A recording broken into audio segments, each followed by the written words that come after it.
viikonloppu eessä taas. Niin kuin Servakella on ollut äsken radiossa kuullut. Se on renkaiden hakuode kuule sitten. Kiekot on kyytis, nyt vaan asentelee. Sitten otan noin lastinpinnat. Sitten siitä sontaa, niin ainakaan ravista sen takia. Sitten mun täytyy pestä noi vanteet. Takupesuainetta ja vettä ja intsutetaan puhtaaksi. Toi on hallitunkki. Tommonen tungetaan tonne auton alle nyt sitten, että saadaan se ilmaa. Kannattaa löystää sitten noita ennen kuin rupee hurnuuttaa oikein kunnolla niitä auki.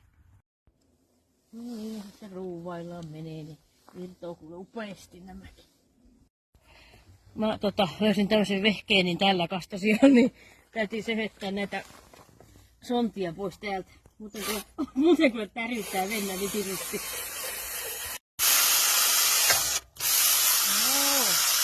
Kannattaa muuten laittaa toi rengas tonne alle sitten, jos toi tunkki pettää, eikä huonosti. Pultit on tuolla nyt ja nyt otetaan toi kone sitten käyttöön. Tämmönen pulttipyssy, niin tällähän saa kuule näppärästi noin kiinni. No niin, ei kun... Siinä on rengas nyt kiinni ja nyt siitä otetaan toi talvikummi tuolta pois ja tunkki alas niin ja jatketaan hommia. Kannattaa merkata sitten renkaisiin, että missä ne on ollutkin edes, vai takana ja oikealla vai vasemmalla puolella. Kantsii tsekata noin mutta jarru, levyt ja palakkiin, missä kunnossa ne on.